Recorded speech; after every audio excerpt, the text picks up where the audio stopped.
Thank you friends for being a part of this channel. For improving the writing skill, I am giving some words for practice before this dictation. So please pause this video and practice the words before start the exercise. Okay, I hope you have gone through the words. So let's start the dictation. We believe that the private sector, both in agriculture and industry, will provide the needed thrust to economic growth. However, government will have to continue to play a crucial role in strengthening the social and physical infrastructure. This cannot happen unless the fiscal health of the government at the center and in the states improves considerably and gains strength. The realization of the social and economic objectives of the ninth plan depends critically on our being able to finance public investment in crucial area of social and physical infrastructure. We will fail in our duty if we do not improve the central and state finances. The center has started taking certain firm measures to fulfill our responsibility. I urge the state government to put their finances in order. Para, dear Chief Ministers, recent trends in this regard are alarming. States on contribution to plan financing has been almost non-existent. States are increasingly borrowing even to finance their current consumption. Reluctance to mobilize additional resources to meet increasing expenditure is the reason for this. There is a need for austerity all all around to contain wasteful public expenditure. Revenue should be increased through a greater attention to efficiency and productivity of the enormous human and financial resources we invest in our various schemes. Can we accomplish this without a political consensus to end competitive populism? We are aware that the center has taken certain measures in recent years that have had serious, though indirect, repercussions and on state finances. As an example, I mention the implementation of the fifth pay commission's recommendations. Adoption of these at the center has had a snowballing effect on states. I can assure you that we will be more considerate of states' interests in such matters in future. Charity begins at home. I would say the same about cutting the central government's expenditure. I urge all central ministries to enforce expenditure management rigorously. Why should we not have more essential expenditure in the social sector?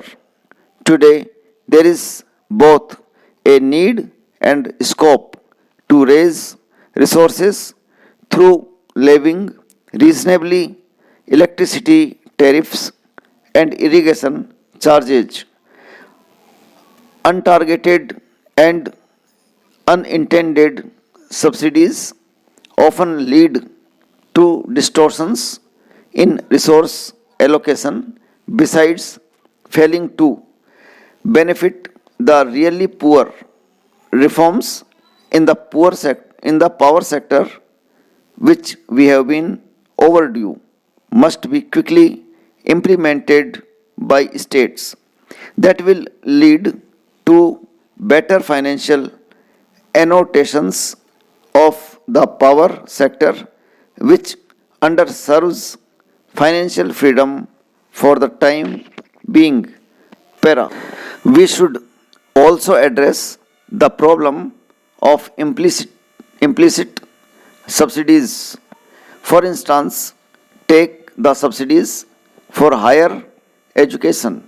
It is not paradoxical that even rich students pay college fees that in some states are less than what they spend on cold drinks.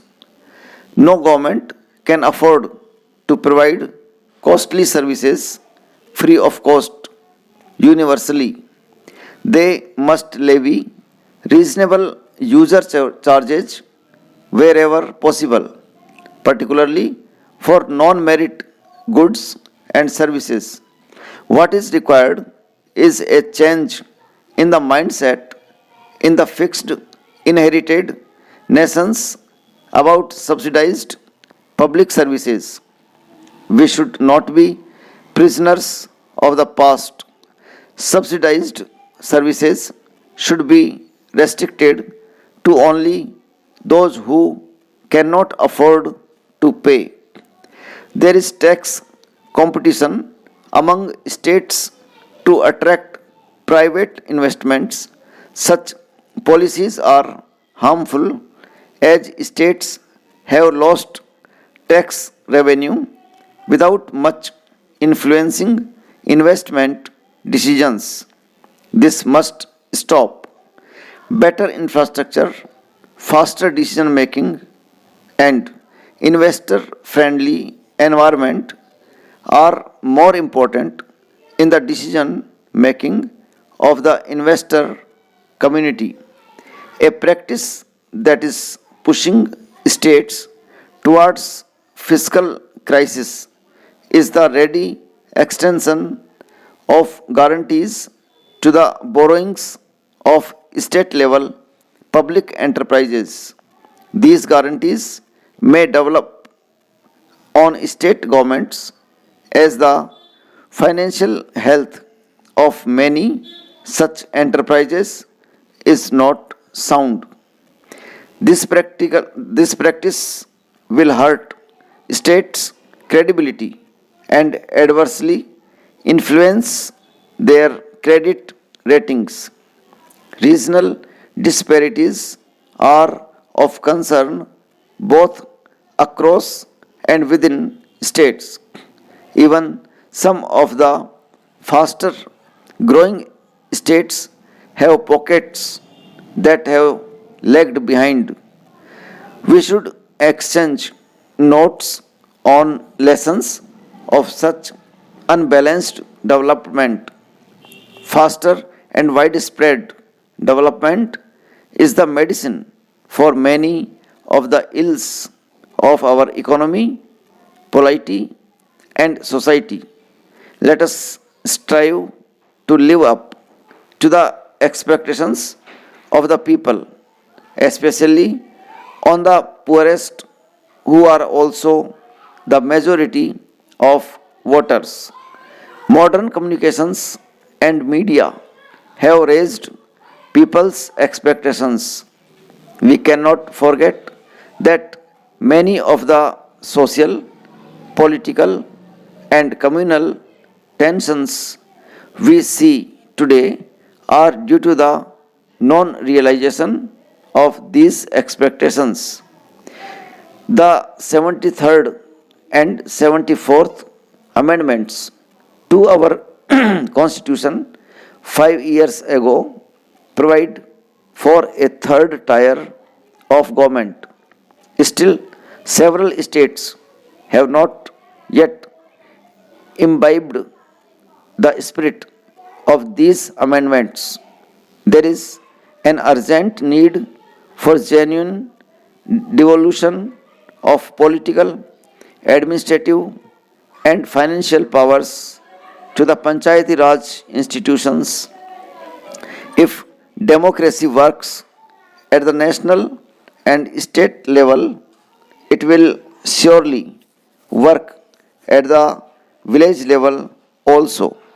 Rather, democracy at the national and state levels will only be enriched by extending it to the grassroots.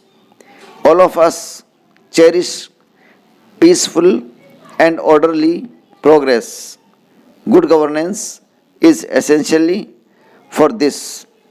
The rule of law is a prerequisite for good governance.